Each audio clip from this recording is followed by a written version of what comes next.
다리를 쭉 펴고 누워서 가는 비즈니스 좌석은 대한항공 또는 아시아나항공에만 있다는 생각, 이제 버리셔야 됩니다.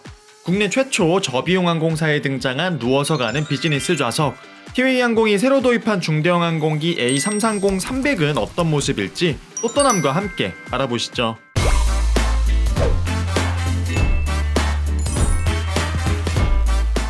안녕하세요. 또또나는 남자 또또남입니다. 저비용 항공사 하면 흔히 가지고 있는 편견이 있죠. 비행기가 작다, 좌석이 좁다. 사실 편견은 아닌 게 우리나라의 대부분의 저비용 항공사는 협동체 소형 비행기만 운영하는 것이 사실입니다. 유일하게 대한항공과 한식구인 진에어가 대한항공으로부터 대형기인 보잉 777을 도입하여 운영하는 정도였는데 전 좌석 이코노미로만 운영이 되었죠. 하지만 이제는 제대로 된 비즈니스 좌석까지 갖춘 중대형 항공기를 운영하는 저비용 항공사가 나타났습니다. 지난 3월 22일 티웨이 항공이 새로 도입한 에어버스사의 A330-300이 첫 비행을 시작했는데요. 비즈니스인데 비즈니스가 아닌 것 같은 뭔가 우등고속버스 느낌의 비즈니스 좌석이 아니고 다리를 쭉 뻗고 갈 수 있는 진짜 비즈니스 좌석을 탑재하고 있습니다. 티웨이 항공은 국내 최초의 저비용 항공사인 한성항공이 아동용 도서로 유명한 출판사 예림당에 인수되면서 탄생했는데요. 티웨이는 A Smart Way to Fly의 줄임말이라고 하죠. 기존 티웨이 항공은 우리가 제주도 갈 때 자주 타게 되는 소형 항공기 보잉 737-800 기종만 운영을 하고 있었는데요. 이후 보잉 737의 차세대 모델인 맥스 모델을 도입하여 싱가포르 등의 중거리 노선에 취항할 예정이었지만 737 맥스의 잦은 안전 이슈로 인해 도입을 전면 취소하고 아예 중대형 항공기인 A330 도입으로 전략을 바꾸었습니다. A330은 1994년 이후 전 세계적으로 1000대가 넘게 판매된 에어버스사의 베스트셀러로 10,000km가 넘는 항속거리로 유럽이나 호주까지도 운항이 가능한 항공기입니다. 대한항공과 아시아나항공 역시 A330-300을 장거리 노선에 투입 중인데요. 티웨이 항공이 이미 크로아티아, 호주, 키르기스스탄 등의 운수권을 확보한 상태여서 A330의 운영만 안정화된다면 당장이라도 장거리 노선에 뛰어들 수 있는 상황인 거죠. 이번에 티웨이 항공이 도입한 A330의 경우 세계 최대 리스사인 에어캡으로부터 리스하였으며 티웨이 항공이 운항을 하기 전에는 러시아 국영항공사인 아에로플로트와 태국 저비용 항공사 타이에어 아시아 X에서 운항을 하였습니다. 2009년부터 운항을 시작하여 기령은 12년이 좀 넘는데 항공기 나이 12살이면 한창 일할 나이이죠. 5월 싱가포르 노선에 취항하기에 앞서 티웨이 항공은 지난 3월 22일부터 김포 제주 노선에 신규 도입한 A330 항공기를 투입하였는데요. 과연 실제 탑승기는 어떨지 함께 가보실까요? 김포공항의 티웨이 체크인 카운터에서부터 달라진 점이 있는데요. 바로 비즈니스 전용 카운터가 생겼다는 점입니다. 이코노미 탑승객이 기내 수화물 1개, 위탁 수화물은 20kg까지 이용 가능한 것에 비해 비즈니스 탑승객은 기내 수화물 최대 2개, 위탁 수화물은 30kg까지 이용이 가능합니다.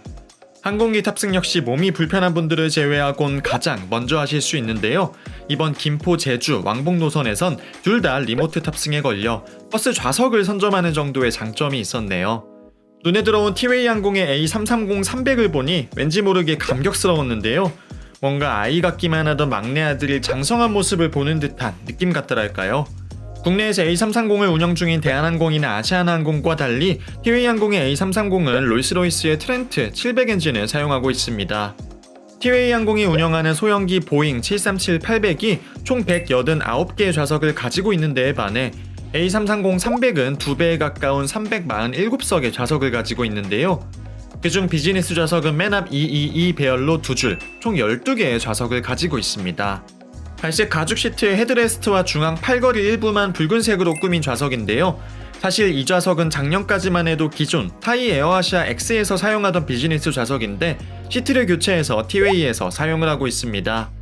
벨트와 팔걸이 일부는 검은색과 빨간색이 교차되어 사용되었는데 마침 이날 입고 간 옷하고 너무 찰떡이네요. 좌석 간격은 150cm, 좌석 너비는 51cm인데요. 150cm면 너무 짧은 거 아니냐고 생각하실 수 있는데 맨 앞열은 사실 앞에 공간이 워낙 여유가 있어서 다리를 쭉 뻗으셔도 문제가 없고요. 2열 같은 경우도 좌석 하단에 레그룸이라고 불리는 공간이 있어서 실제 키 179cm의 제가 다리를 쭉 뻗어도 전혀 불편함이 없습니다. 하지만 비즈니스 좌석임에도 뭔가 허전해 보이긴 했는데요. 아쉽게도 티웨이 항공의 비즈니스엔 별도 VOD가 없어 기내 엔터테인먼트가 제공되지 않습니다. 기존 에어아시아에선 엔터테인먼트를 담은 태블릿을 빌려줬었는데 티웨이항공은 그런 건 없고 왓챠와 제휴하여 무료 이용권을 제공하고 있습니다. 비행기 타기 전에 알아서 핸드폰이나 태블릿에 다운받아 오셔야겠죠. 앞쪽 그물망엔 안전정보를 담은 책자와 잡지 등이 있는데요. 중앙에 있는 공간도 원래는 인쇄물이 들어가는 자리인데 딱히 더 비치할 인쇄물이 없는지 그냥 비어있는 모습입니다. 하단에도 역시 수납 공간이 있는데 좌석엔 별도 수납 공간이 없어 보관할 게 있다면 이곳을 활용하셔야겠죠. 좌석 아래쪽으로 콘센트도 있습니다. 헤드레스트는 양옆을 접을 수 있는 형태인데 접을 수 있느냐 없느냐의 차이가 꽤 크죠. 머리를 고정하면 잘 때 훨씬 편합니다. 더듬이같이 삐죽거리고 있는 건 독서등이고요. 딱히 큰 차이는 없지만 붙어있는 두 좌석을 가리는 칸막이가 있어 처음 보는 분과 나란히 앉으실 때 사용하시면 좋습니다. 중앙 팔걸이 아래쪽엔 기내식을 먹을 때 사용할 테이블을 꺼낼 수 있는데요. 국내선에선 당연히 사용할 일이 딱히 없겠죠. 사실 비즈니스 좌석에서 가장 중요한 것이 침대처럼 누워서 갈 수 있느냐의 여부일 텐데요. 티웨이항공의 비즈니스는 좌석 옆에 위치한 버튼을 통해 시트를 쭉 펼 수 있습니다. 다만 풀플랫이 아니고 앵글라이 플랫이라고 불리는 좌석인데요. 풀플랫 좌석이 정말 침대에 누운 것 같이 180도로 펼쳐지는 좌석이라면 앵글라이 플랫의 경우 쭉 펴지긴 하는데 각도가 좀 있어서 약간 미끄럼틀 위에 누워있는 느낌인 거죠. 실제 이런 좌석은 국내에서 미끄럼틀 비즈니스로 불리기도 하는데요.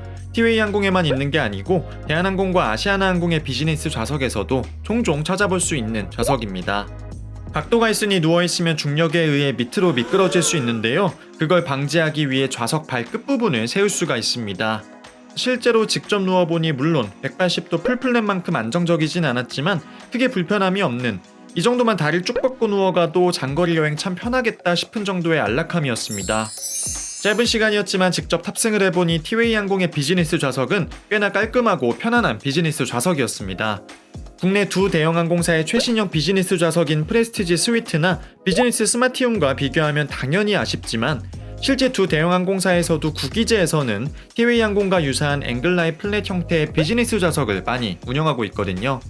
다만 수납 공간이 많이 부족하다는 점이 아쉬웠고 기내 VOD도 없는데 테이블 위에 핸드폰이나 태블릿 세워둘 수 있는 받침대 같은 게 있었으면 더 좋지 않았을까 싶네요.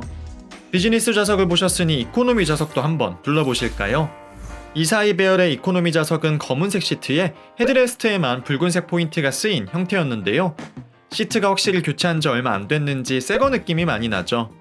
좌석간 간격은 32인치인데 확실히 중장거리 노선을 타겟팅하다 보니 대한항공, 아시아나항공의 이코노미 좌석과 비슷한 정도의 공간이라고 생각하시면 됩니다. 머리를 대는 헤드레스트는 위아래 움직일 수는 있지만 비즈니스 좌석과 달리 양옆을 접을 수 없는 형태였고요. 비즈니스에도 없던 모니터가 이코노미에 있을 리가 없죠. 모니터 대신 인쇄물을 꽂아놓을 수 있는 공간이 있고 그 밑에 테이블이 있습니다. 특이하게 이코노미 좌석의 테이블엔 핸드폰이나 태블릿을 세워둘 수 있는 받침대가 있어서 은근 괜찮더라고요. USB 포트도 준비되어 있습니다. 이코노미 좌석은 특별한 건 없었지만 대형 항공사 수준의 공간을 확보함으로써 장거리 비행을 할 때에도 대형 항공사와 큰 차이 없이 이용할 수 있다는 점이 긍정적이었습니다. 티웨이항공은 5월까지 2대의 A330-300을 추가 도입하여 총 3대의 중대형 항공기를 운영할 계획이고요. 2027년까지 총 20대의 중대형 항공기와 30대의 소형 항공기를 확보해 총 50대 규모의 기단을 운영할 예정이라고 합니다. 당장 올 5월부터 싱가포르 노선에 취항을 하고 올 여름엔 크로아티아 자그레브 노선 취항도 검토 중이라고 합니다. 게다가 대한항공, 아시아나항공의 합병이 예정되면서 공정거래위원회는 독과점이 예상되는 노선 30여 개를 판매하라고 시정 조치를 내린 상황인데요. 이런 좋은 타이밍에 티웨이항공이 다른 저비용 항공사와 달리 공격적으로 중대형 항공기를 도입함으로써 오히려 국내 1등 LCC인 제주항공을 앞지를 수도 있는 게임 체인저가 되지 않을까 하는 기대감이 드네요. 소비자 입장에서도 기존엔 미주, 유럽 노선에선 대한항공 아니면 아시아나밖에 선택지가 없었는데 티웨이항공이나 에어프레미아 같이 선택지가 늘어나게 되면 당연히 더 다양한 서비스와 좋은 가격을 경험할 수 있다는 점에서 긍정적으로 작용할 것 같습니다. 오늘 영상이 재밌고 도움되셨다면 구독과 좋아요, 알림 설정까지 부탁드리고요. 다음엔 더 유익한 항공, 호텔, 여행 정보로 찾아뵙겠습니다. 그럼 저는 지금까지 또 떠나는 남자 또떠남이었습니다. 감사합니다.